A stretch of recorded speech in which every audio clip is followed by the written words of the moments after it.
Na segunda-feira é a vez dos senadores visitarem também o Complexo Penitenciário de Pedrinhas. O resultado desta visita, a de hoje, vamos saber agora aqui no estúdio. Recebemos Elisiane Gama, deputada estadual pelo PPS, que esteve na visita a Pedrinhas. Boa noite, deputada. Boa noite. Já é possível fazer um balanço do que foi visto na tarde de hoje em Pedrinhas? Olha, o que nós vimos hoje, infelizmente, a gente já viu outros momentos das visitas que nós fizemos na penitenciária de Pedrinhas, não é?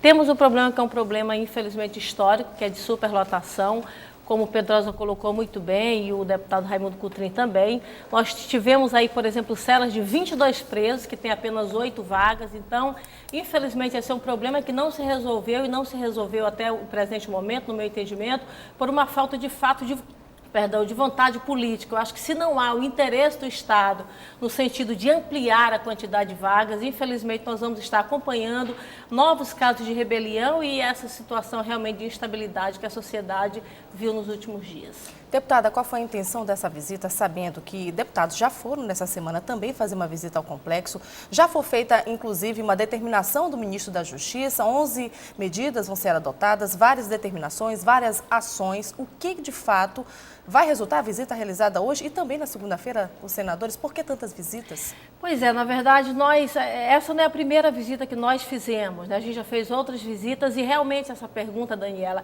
é uma pergunta que, inclusive, nós da comissão fazemos, né? A gente fez algumas reuniões, fizemos relatórios, encaminhamos, inclusive, para o governo federal, para a presidência da República, encaminhamos para o governo do Estado e, infelizmente, as respostas não acontecem. Eu via hoje na Assembleia, por exemplo, um relatório da Ouvidoria Nacional.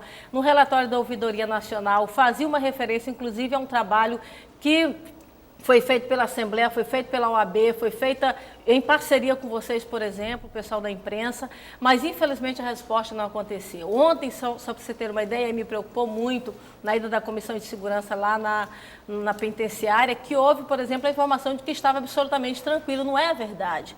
Nós temos uma situação de instabilidade, nós temos uma situação de insegurança e, infelizmente, o Estado não responde a perguntas que nós fazemos e a sociedade também faz. Deputada, quando que a gente vai ver a política ser colocada de lado e sentar na mesma mesa, o governo do Estado, os deputados da oposição ao governo também, a Comissão de Direitos Humanos com o governo do Estado, os órgãos de segurança? Isso pode acontecer? Olha, quando, na verdade, nós chegamos hoje à comissão lá na penitenciária, alguém, inclusive, me perguntou, a Elisiane foi deputada da base do governo e agora o pessoal da base da oposição. Essa situação é uma situação que tem que ser suprapartidária, não tem que ser uma questão minimamente de um lado, né? Nós temos que ter um olhar para além da situação, além de um lado político, além de um lado A, um lado B. Eu acho que se você tem esse olhar supra, você tem a unidade dos poderes, você automaticamente encontra soluções realmente cabíveis. No meu entendimento, tem a responsabilidade do Poder Executivo, Daniela, tem a responsabilidade da Justiça, tem a responsabilidade também do Ministério Público, tem a responsabilidade do Poder Legislativo, da sociedade também, no aspecto de contribuir também com muito mais denúncias, não é? Indo, por exemplo, a aparelhos que podem trazer a denúncia, inclusive de uma forma anônima. Então, eu acho que todo mundo realmente tem que ter essa compreensão. Quando você tem esse olhar de que a ação é suprapartidária, de que a ação é uma ação conjunta, automaticamente nós vamos encontrar realmente soluções. A vinda da Comissão Nacional do Senado, eu acho que é fundamental, é preponderante. Hoje mesmo, quando a gente estava lá no sistema, você vê lá a presença da mídia nacional aqui no Maranhão, órgãos internacionais como ONU, OEA e outras organizações também estão com o olhar voltado para o Maranhão. Hoje, se você pega, por exemplo, os jornais de circulação nacional, você vai ver os artigos principais das grandes mulheres e dos grandes homens que debatem a política nacional, está lá realmente debatendo o Maranhão. Então, eu acho que, infelizmente, às vezes é preciso acontecer, ou se espera até acontecer uma tragédia, como nós estamos acompanhando no Maranhão, com a morte da Ana Clara, uma criança inocente, para se chegar a ter realmente essas respostas. No relatório que nós mandamos, nós apontamos a superlotação, nós apontamos, por exemplo, a comida que estava em situação realmente complicada, os presos dentro do sistema fizeram essa denúncia e, às vezes, a gente chega lá na Comissão de Direitos Humanos e as pessoas dizem, olha, a Comissão de Direitos Humanos está olhando para presos. Mas se você não atende, se você não responde, na verdade, a essa situação dos presos dentro do sistema prisional, você tem uma repercussão para fora. Deputada. E essa reverberação acaba realmente deixando em xeque a própria população. Vamos falar de resultados. A comissão do CNJ, já fez um relatório, já foi apurada praticamente o mesmo resultado que vocês apuraram, praticamente foi o mesmo. Vamos falar de resultados. Em relação aos resultados que vocês esperam dessa visita realizada por vocês, o que de diferente vai sair?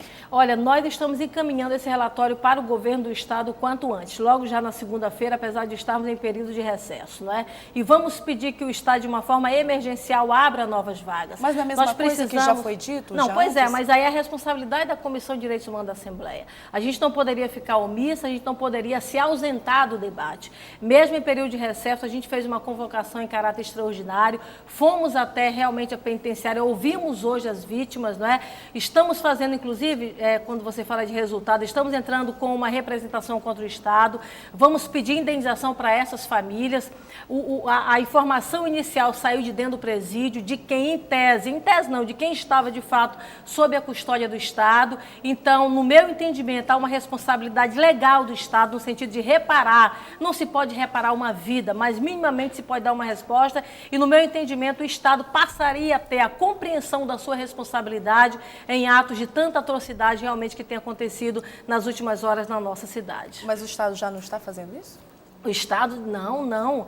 Na verdade, o Estado tem sido omisso na ação em relação ao sistema de segurança pública do Maranhão. Até nas últimas 24 horas? Não, nas últimas 24 não houve nenhuma indenização. Nós conversamos hoje em relação com as famílias, não houve nenhuma resposta do Estado em relação a essas famílias. Nós, em um outro momento, fizemos inclusive uma representação para um outro caso. Só para você ter uma ideia, alguns parlamentares da Assembleia chegaram a votar contrário a essa indenização. Então, realmente, nós estamos fazendo esse pedido essa semana não.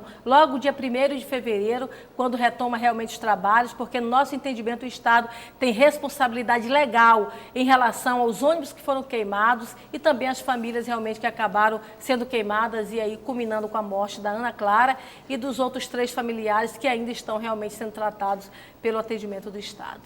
Nós queremos aqui agradecer a participação da deputada Lisiane Gama, deputada estadual pelo PPS. Muito obrigado pelos esclarecimentos. Obrigada, deputada.